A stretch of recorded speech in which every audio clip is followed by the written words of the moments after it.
2000年前，他们曼妙的身姿被能工巧匠用最拙朴和最坚固的方式刻入石头。从此，一个时代最柔美的女性信息得以不朽。她们的身影建构了我们对祖先的亲切感知。通过观察她们，我们将重新审视自己。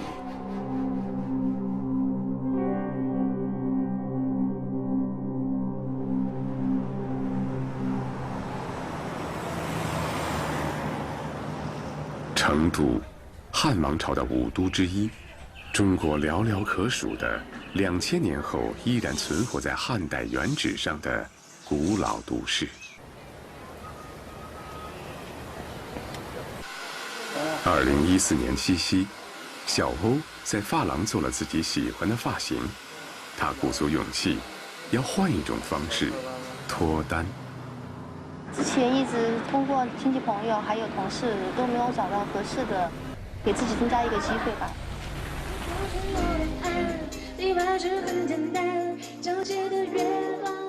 这是一个以真爱命名的大型相亲派对，上千人聚集在这里，只为赢得一个谈情说爱的机会。今年出生的，填表、入场、实名认证、对号入座，走马灯式的爱情告白，替代了传统的1对1相亲，一切都显得有点速战速决。找一位勤奋上进、踏实可靠的男士。大家好，我叫张明明，我想找一位。有工作人员统计，这场千人大趴的男女比例为3比7，女性参与者超出男性将近2倍半。1个小时之内，具有 XY 染色体的人身价坐地疯涨。爱情不是卖白菜，却不如白菜好卖。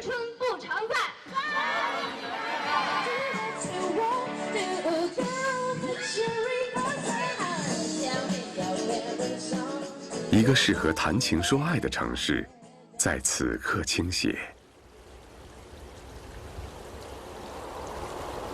南河自西向东而来，与北支的府河在此汇合，两水合二为一，是为锦江。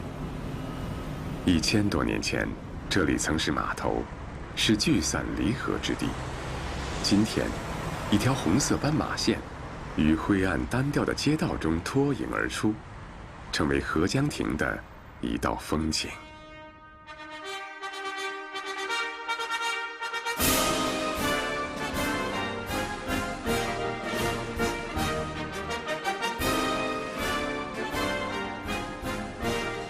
脚下踩着爱的表白，4米宽，14米长，如同两河交汇，两段年轻的人生从此合二为一。成都有一种这个对男士的称谓叫耙耳朵，这个耙耳朵的由来嘛，以前我们说的是老的这个电视机调频道呢，就是哒哒哒哒哒哒哒用手一拧，是吧？跟那个老婆拧这个老公的耳朵呢，哒哒哒哒哒一拧，一哈就听话了。这里头也还算是一个男弱女强的一种现象嘛。成都传承下来很多历史名人，基本上女性传承是最多。痴情郎，美娇娘，人生苦乐本无常，黄求凤，凤求凰，凤凰传奇闪亮登场。今天我们的这个男女主人公就有点像是这个古代汉朝版的这个野蛮女友啊、汉妇啊什么故事，嘎，司马相如、卓文君嘛，二人相遇说起来还是有一点小小的曲折。本身这个司马相如她家境其实很不好，就说一穷二白吧，嘎，按照我们现在女娃娃写的这种相亲的标准来说，就身上就找不到一个优点，全是缺点。唯一的一个优点的话就是2200多年前，真正意义的长治久安终于在大一统的汉代实现。从血与火相涤荡的上古时代进入到欣欣向荣的汉王朝。彼时的汉民族就像一个17、18岁的少年，精力旺盛，率真热情。这种充满活力的情感表达，成为贯穿东西两汉人文风俗的主调性。保存在博物馆里的这些汉代遗存，让观者依稀领略到那个生机勃勃的时代。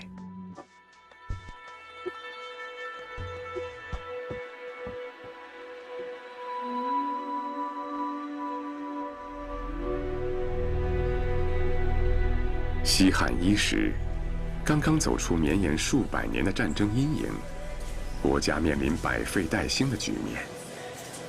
休养生息成为国策，早婚早育受到政府鼓励，农桑并举、耕织并种被全民推崇。汉代人对自己的手工技艺相当自信，他们拥有当时世界上最强的纺织生产能力，丝绸制品的精美程度至今令人叹为观止。女性们大量活动于桑园，采桑养蚕，抽茧织布。枝繁叶茂、果实累赘的桑树受到神一样的崇拜，被汉人视为生育和繁衍的象征。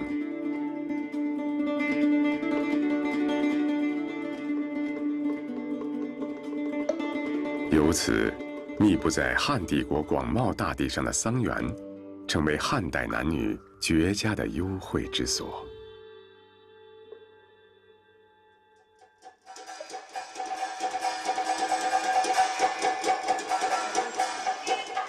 成都近郊城乡结合部，由民间艺人自发组成的火把剧团，是一种传奇的存在。他们逐观众而居，为生存而流浪，因此被称为会唱川剧的吉普赛人。明啥戏嘞？明天？明天秋服戏7噻。哪个主演了？你妈噻，你老汉儿噻。这个叫丹丹的女孩，从小跟着父母，在剧团的长途迁徙和颠沛流离中长大。简陋的戏台曾是丹丹童年时最喜欢的游乐场，可是眼下，丹丹想的最多的就是如何远离这里。对别的孩子来说吧，他们在玩的时候，他们在读书的时候，我就在里面练功，然后和我爸爸妈妈搬家搬来搬去的。他们两个各方面的环境都不是我想要的那种环境，因为我不希望走他们的后路，我希望走自己的路。希望这样长大的孩子吧，都可以自立。陪我多少年风和雨，从来不需要想起，永远也不会忘。丹丹吟唱的这首歌来自一部名叫《搭错车》的音乐剧，在她看来，自己就是那个搭错车的女人。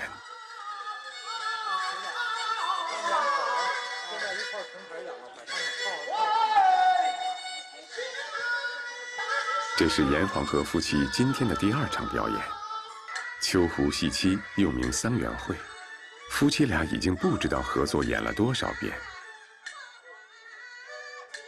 严黄河早年间也曾风流轻狂，丹丹妈为此不知道流过多少眼泪。每次演秋湖戏妻，丹丹妈总恍然自己就是那个桑园里被调戏与背叛的角色。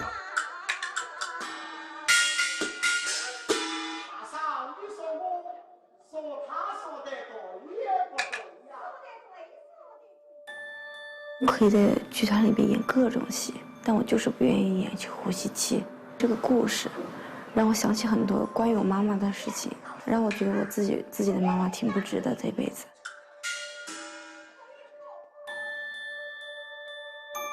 秋湖妻的故事发生在春秋时期的鲁国，经由汉代大儒刘向整理，载入《列女传》一书，在中国南北各地出土的汉画像砖上，她的形象和故事反复出现。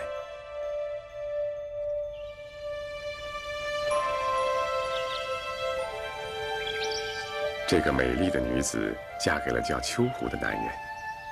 新婚3日，秋湖便离家上京求取功名。在等待丈夫归来的5年中，秋湖妻坚守持家，采桑养蚕，据说还有感而发，开创出一种名叫《雕虫传》的字体，流传后世。唐代的韦旭把它称作虫书。成语“雕虫小技”里的雕虫，指的就是丘胡妻的《雕虫传》。这些说法是否准确，后人无从知道，但人们宁愿相信，徘徊在桑园里的丘胡妻，本应是一位极富才情的女人。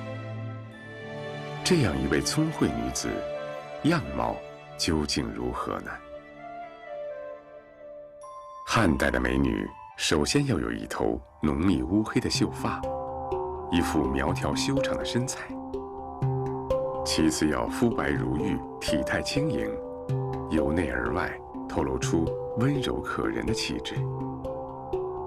这些刻在汉砖上的曼妙身姿，丝丝入扣地展现了汉代社会对女性的主流审美标准。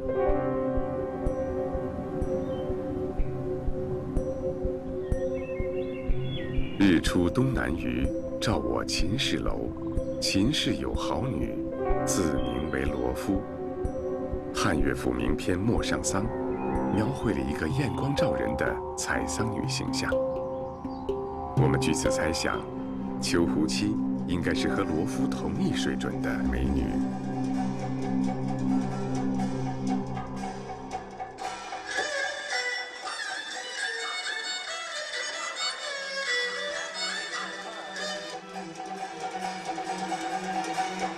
戏台上的故事仍在继续。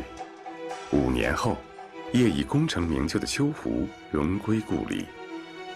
途经一片桑园，丘胡遇见了一位美貌女子。色心大动的丘胡上前调戏，劝女子采桑养蚕不如遇见高官国卿，要她投怀送抱，却不料被断然拒绝。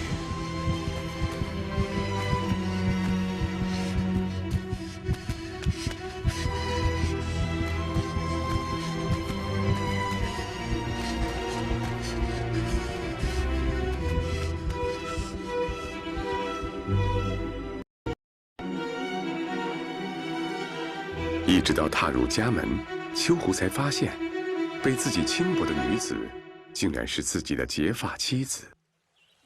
而丘胡妻因为鄙夷丈夫的诬行不义，最终投河而死。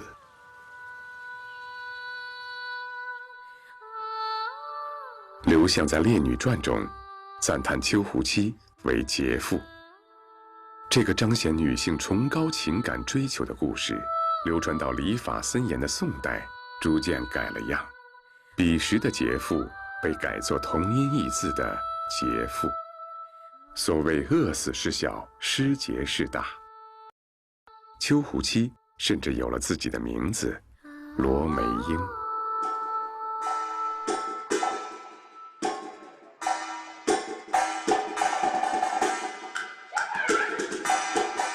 严黄河的兄弟严长江是剧团里唯一的乐师，练就了一个人充当一个乐队的活计。台上的戏演到结尾处，严长江的心情随之开朗。汉代的悲剧到元代彻底被翻盘，编剧为丘胡妻设计了圆满的结局，妻子最终谅解了行为不检的丈夫。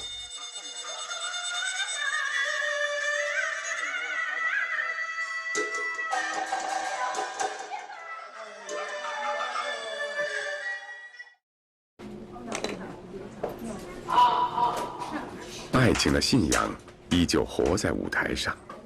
当演出结束，丹丹妈骤然恢复爽朗的情绪，生活因此重获希望。怎么说呢？我妈妈这辈子和这个故事的女主角挺像的，这个事对于我来说影响挺大的。我不希望成为他们那样的人。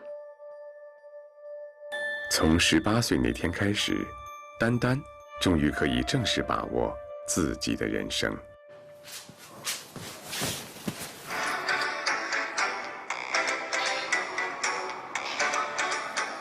长这么大，为自己做的第一个决定，我就出来自己租房子，然后找工作。在网上找那个视频，然后自己排练自己学。虽然对人生如戏心存排斥，但秋湖期的反抗早已让丹丹耳濡目染。她不愿意重复母亲的人生，而改变的可能总是充满诱惑。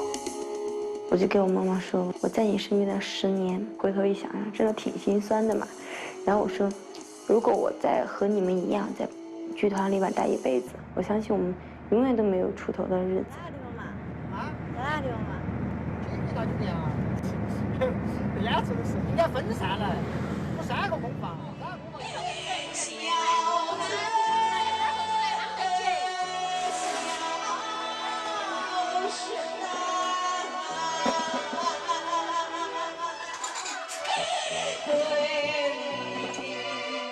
一场乡村葬礼，是丹丹新的开始。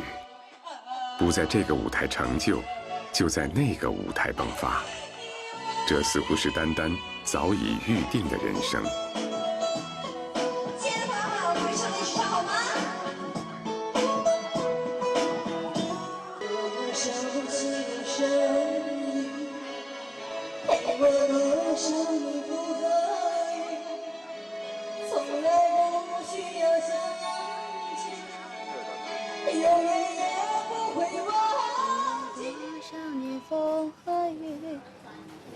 从来不需要想。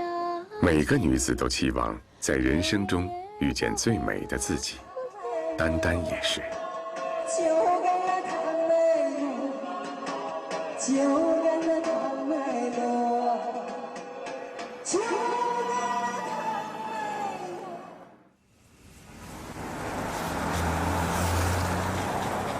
夜色茫茫，丹丹是否能搭乘到合适的车辆，是往对的方向。这个工作状态不算好，但是对我来说，主要就是赚钱养活自己，再想以后能够养活我妈妈爸爸。刚刚好，刚刚好，刚刚好。小刚刚刚好，我是小刚刚，欢迎各位收听 FM 105.6龙门阵，我们就摆起来。说到这个卓文君和司马相如的故事啊，不光是我们成都，来自于全国各地，来自于全世界，应该说起来都是耳熟能详。一曲凤求凰，千古传美。凤兮凤兮归故乡，遨游四海求其凰。大概追求妹儿那各种暗示。卓文君姑娘就在那儿，从门的这个边上，门帘边上啊，直接在那儿各种观察。唯有这位司马相如先生一看，是吧？长得一表人才，而且那个诗词歌赋那种文采，是不是一下就打动了他，就心中种下一个小小的爱的火苗。但就在那个时候，卓文君姑娘那种大胆的对爱的那种追求，化作了一种实际的行动，是吧？走，哥哥，你大胆地往前走啊！卓文君姑娘说的是司马相如，你到哪儿我就到哪儿。于是乎，两个人连夜私奔就到了成都。内心燃烧着爱情的火苗，卓文君与爱人相约夜奔，而通往成都的夜路，也因这份果敢与执着被照得通亮。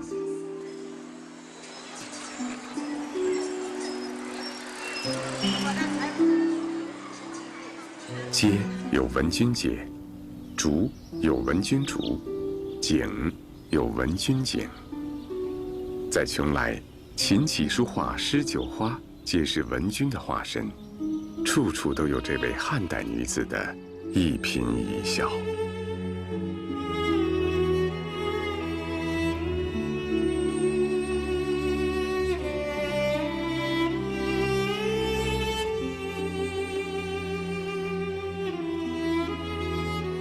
大胆追求唯一爱，大胆的私奔不容易。卓文君在骆驼中失奇才，贫不骄，富不淫，千秋共赞文君美。到了成都之后，其实跟现在的年轻人像裸婚一样的是吧？没得车，没得房，没得基本的一个生活着落，精神的食粮啊，它可以有一种享受，但最终物质的食粮还是一个馒头更管作用。什么发展呐、手表啊，还能够变钱的变了，卖完了。总之，卓文君姑娘在这一段感情当中，是所有能够奉献的，统统奉献了。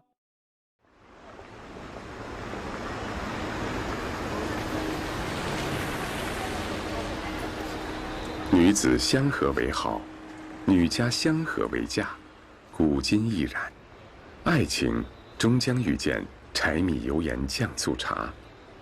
来到家徒四壁的成都司马家，卓文君开始思考今后的生活。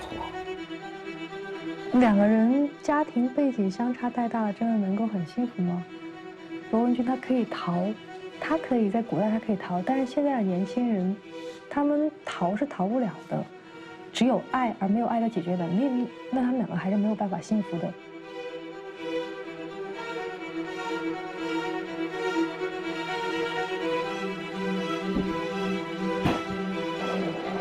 周小鹏，号称恋爱专家，就职于某婚恋网站。在古代，这是月老的角色。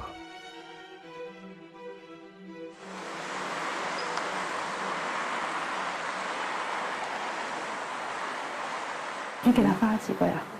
每次发3、4个资料，总是挑的一种感觉，他就觉得没感觉。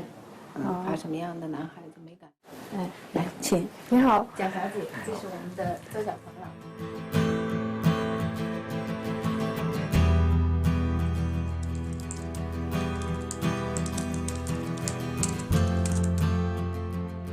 宋妍妍，海归女，知道自己想要什么样的结婚对象，但是至今还没有遇见他。可能这是国内社会的一种现象哈，就仿佛大家都变成一种商品，是一个等价交换的关系。他们给我的一个价格单，上面那些标准都是以金钱来衡量的，比如说有几套房，然后月薪是多少，这些标准并不是我想要的。爱情或者感情这东西不应该是用物质来衡量的。一个大的超市，这个超市里边有各种各样的货品。我想要他的收入是多少的，身高是多少的，就每个人既把自己当货品，也会把对方当货品。我们并不是真的去找一个可爱的人，或者我们愿意爱的人，或者爱我们的人，而是当做一个消费品。我们消费的是钱，消费的是纯真的爱。纠结于商品和可遇而不可求的真爱之间，宋妍妍始终不愿妥协。她决定等待。我们现在把自己嫁出去，但我不会把它当做一个目的。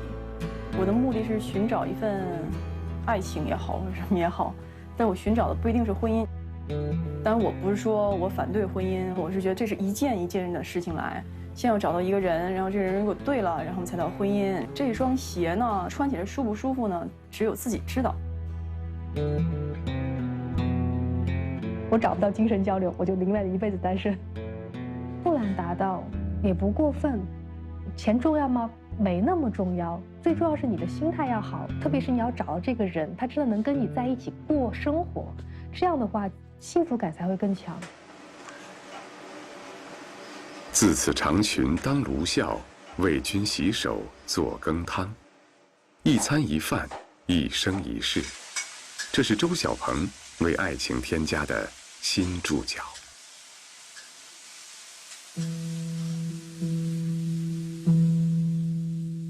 真正找一个相爱的人，是发自内心的温暖和内心的一个安宁。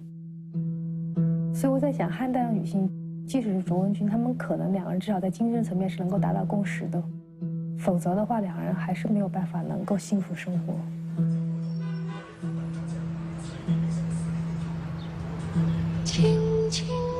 为爱私奔的速度与激情，到成都之后便转化为生存危机。于是，卓文君和司马相如又回到了邛崃，开了一个酒吧。哦哟，文君当路卖酒，相如嫡妻，这千古佳话这么传下来，把自己的老爸卓文孙彻底恶心到了极致。甚至你可以想象，卓文孙可能悄悄个也去看过，说：“哎，听说我们家卓文君在这儿搞了个酒吧，我也看看。哎呦，丢人呢！”大家闺秀，当了服务员。卓文君姑娘啊，没得芥蒂的，没得那种所谓的什么要门当户对啊。当时他们家是富豪世家，穷来首富是吧？卓文君他爹是吧？最终呢也说，哎呀，最终这个生米煮成熟饭了是吧？来嘛来嘛，毕竟是我的女儿是吧？各种说来来来，我就同意你们了，分家产、结婚，各种恩爱，这是一个大团圆的一个结局。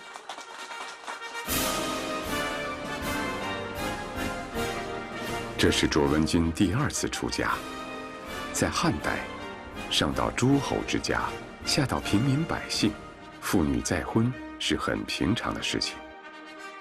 汉律规定，家庭财产的继承，女性和男子享有同等权利。文君的嫁妆也是父亲分给女儿家产的一部分。除了给了钱，给了同仆800人。我的天哪！你可以想象，他给女儿的陪嫁是800人。在汉代，男女婚嫁被认为承载着宗庙传承的重大意义，因此有着非常严格的礼仪规制。繁复的程序被完整的镌刻在画像砖上。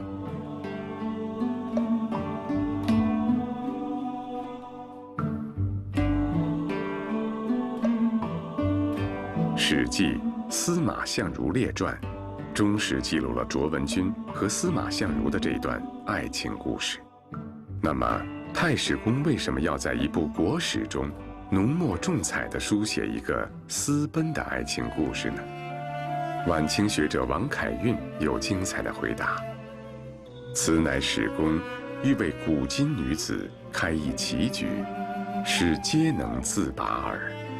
用今天的话来讲，司马迁是想给天下的女性树立自由恋爱的榜样。女性要敢于把握自身的命运。一场盛大的婚嫁仪式后，卓文君正式成为司马夫人。对于女性而言，无论是汉代还是今天，婚姻更像是生命里的一场豪赌，虽前途未卜，却已透支未来。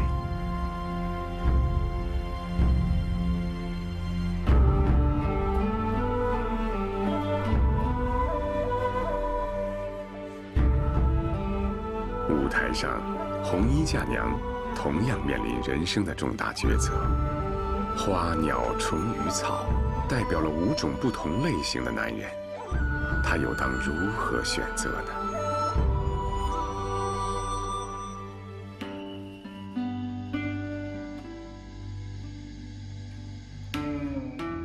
绕过它，然后又进到你的下一个轮回里面去，停一下，绕过它，又到下一个里面。你明白？你每一个人生，你怎么去看待你这个？这是现代舞剧《三京雨院》的彩排现场，让导演高彦金子纠结的依旧是演员对角色的把握问题。对，应该是在这样一个亮度。你看每一个朝代，包括大汉，那些女人观不是来自于女人的，更多是男人眼里的女人。男人需要强啊，女人就要变得柔弱。他们的服饰，他们的动感，所有的这些其实是根据那个时候男人的审美在变化。头发发丝要厚要重，那显得女人就更瘦小更弱。就男人很多时候是借女人感觉到自己的力量。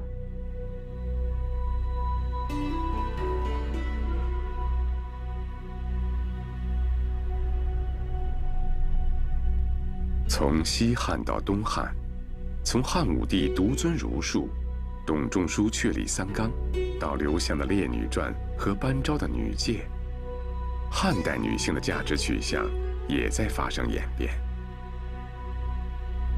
当政者意图通过管理女性而管理天下，不断的宣教，让女性服从于道德的约束以及对家庭的责任。千年一将，为了爱而追求浪漫的故事日渐减少，而埋葬女性追求爱情与婚姻平等、自由的，便是那一座座拔地而起的贞节牌坊。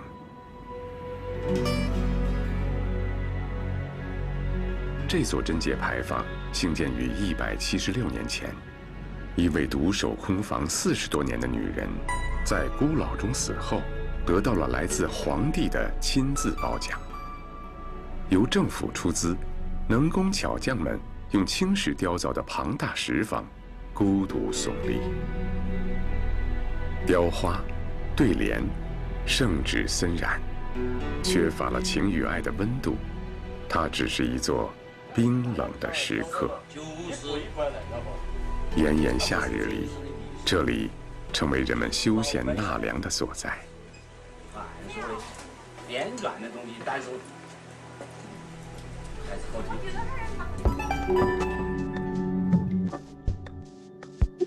舞蹈是通过肢体动作来表达内心的波澜起伏。对于高燕金子来说，舞剧《三经雨苑》好比是一块汗砖，演员的舞姿就是范儿，是探究中国女性内心形成的根源。我们为什么要做现代舞？事实上，我们在朝圣自由，生命的自由，身心的自由。但朝圣自由的时候，不是放弃女性的属性，是我们更自由地热爱我们的属性。我能经历女人所经历的一切，这是我这一生可以作为一个女人最大的福报。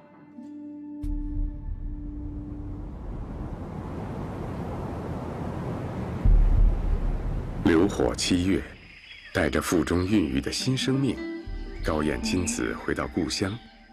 她期望这次经历对仍在酝酿中的舞剧《春之祭》会有深层次的主题升华。《春之祭》这个作品，它说是女人面对死亡的态度。每个女人都要怀孕，每个女人在生孩子的那一刻，我们传统话里说“娘奔死，儿奔生”，每个女人都心甘情愿地奔死，为了这个孩子能圆满的、健康的出生。女人的本性里面都是牺牲。不久以后，高燕金子将第2次成为母亲。清新质朴的故乡生活，是她想赋予新生儿的最好礼物。中国是世界上最先提出胎教理念的国家。汉代的贾谊认为，妊娠中的女性，眼看、耳听，以及心中所想，都会传达给腹中孕育的生命。因此，应该做到寝不侧、坐不边、立不蹿。只有遵循礼仪，才能传导好下一代。胎教，对女人自身而言，也是一次再塑造。真正让我觉得当女人特别有价值、特别有力量的感觉，是我生孩子的时候。就是我整个生孩子是没有麻药完成的，麻药刚一打就泼了。刀片划着你的肌肤划下去，我当时就觉得我整个就像一条放在菜板上的鱼，就一直在抖，身上本能的在抖。那医生就说你都抖成这样了，你也不哼，我是一声都没叫，怕他们影响我拿孩子，我一点都没有动，就躺在那儿。当把这孩子全部拿出来，孩子说：“哎，是个儿子，端到我这儿。”孩子哇哭成那样，然后我一看的时候，眼泪咵就下来了。然后医生才开始缝针，缝到最后一针的时候，麻药才有效。而且那一刻我就开始理解我的母亲。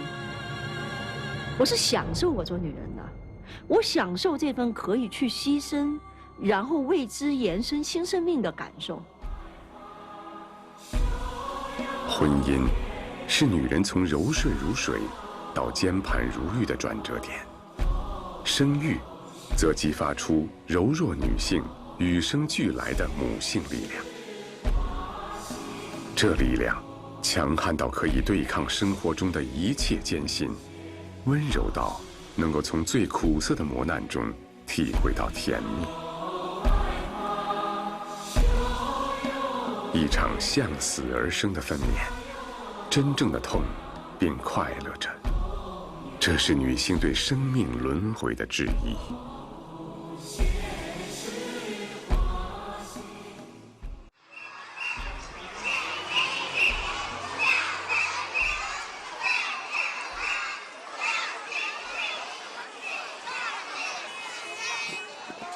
放学、等车、回家，这条路妞妞已经独自走了3年。爸爸妈妈住得很近，都在同一个小区，但是已经不在一起生活。妞妞想不明白，家长们为什么会有那么多痛苦的选择。爸爸，啊，今天作业有点多。那就回家搞点小作业啊。啊，好，再见。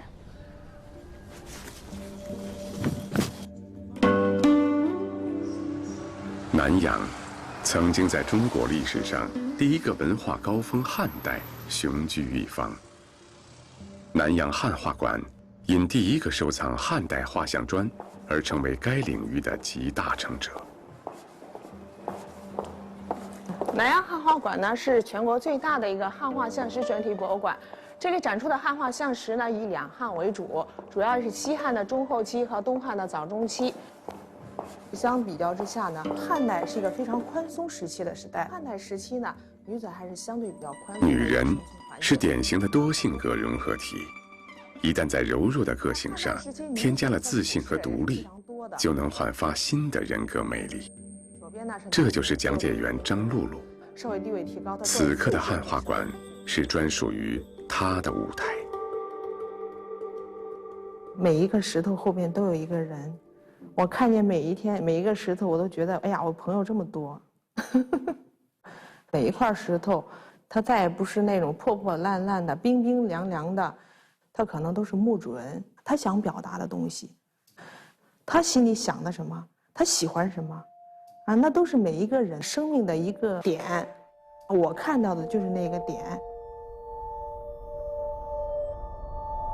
8年前，张露露还是汉画馆的一名普通工作人员，现身在婚姻失败的阴影里不能自拔。一次改变工作状态的机会，让她脱胎换骨，焕然一新。我知道这个要学很多东西，我希望自己能够积极一点，被迫无奈也好，让大脑想点别的吧，换个地方吧，这太难受了。正好那一年呢，有2个讲解员生孩子，要抽调上来2个。当时告诉我消息的时候，有那个感觉，我的生活要被改变了，我的生活要有一点点改变呢。朋友，吃饭。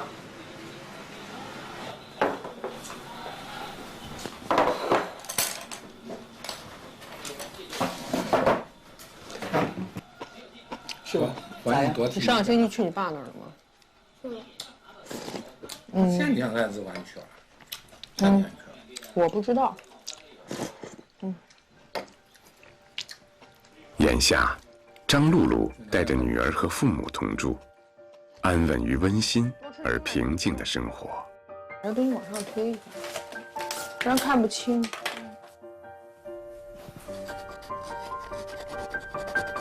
然后因为我不经常去我爸那，跟我妈聊的比较多，好像跟我妈说过，可能大概意思就是，能不能再在一起？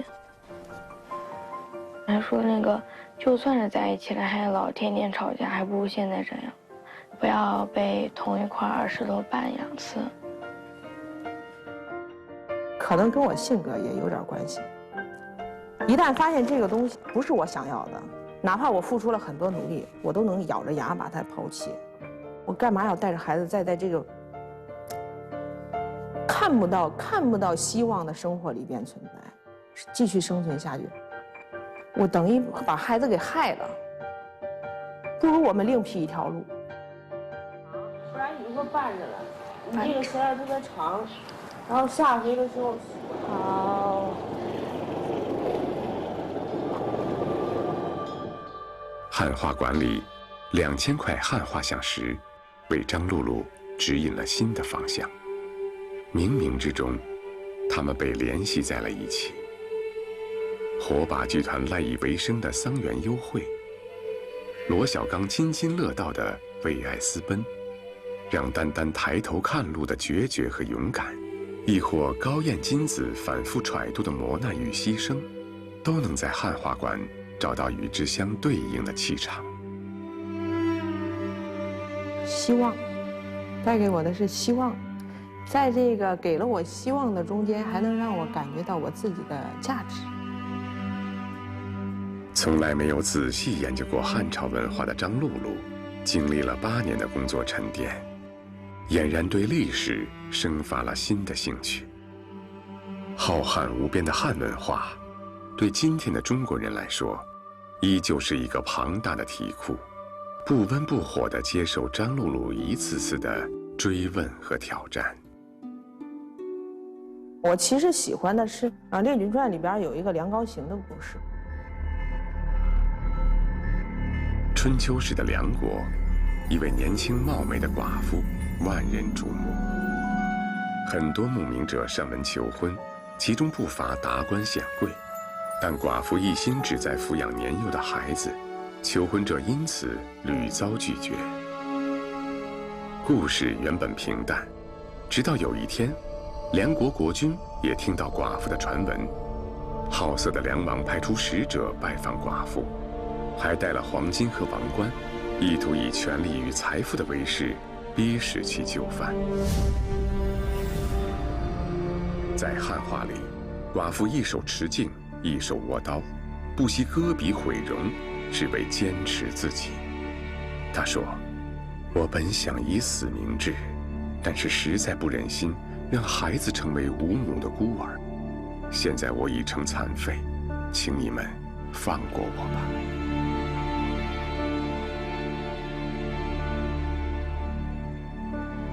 他的行为有些偏激，还是因为他有孩子。你在选择2次的生活的时候，不再是你个人的事情了。首先你要想到的是，更多的是你的孩子。同样身为母亲，张露露明白自身的责任所在，却也每每被梁国寡妇的惊人举动震撼不已。这个母性散发的光辉太灿烂了。她所需要的，她最想做的，就是想把这2个孩子给带大。自己忽然间就觉得，好像我生活应该把调整过来，因为我也有孩子。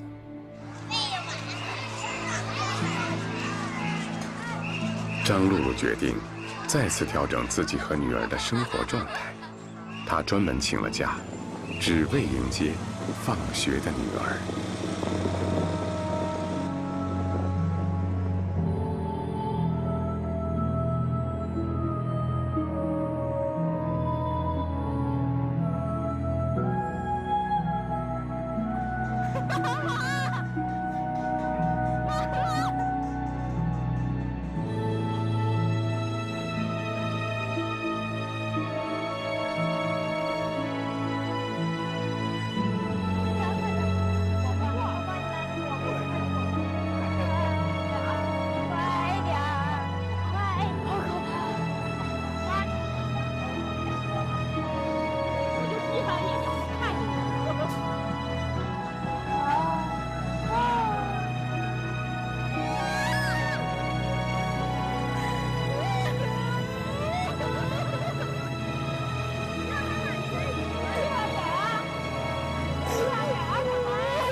我是最见不得我家那个妞妞她哭，哎呀，看得我心酸的不行，就是觉得自己太对不住她了。因为如果家庭是完整的哈，那一刻的时候觉得欠她太多了。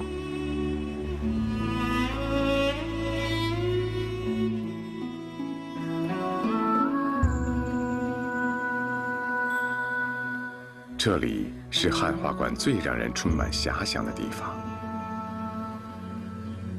穹顶上描绘的是一片原属于汉代的星空。然后那个展厅上面的天幕又加了几颗星，整个修完以后整体感觉很好。现在看到的天是一样的，那个不是上面是个北斗星吗？那天那个是后来以后补上去的新星。我就是想让我爸每天都过得非常开心，我自己在过得非常开心和幸福。我妈妈看见我开心，然后她就开心了。女子为好，她独立于世，卓然而行，以柔美而坚韧的姿态，向周围传递温暖、平衡、接纳和给予。希望拥有能生活得快乐一点、轻松一点。他现在一直也自己在努力。此刻，依偎在他身边的孩子，终有一天成为新的女人，也会继续这种使命。生命由此生生不息，循环不止。这就是美好而神奇的世界。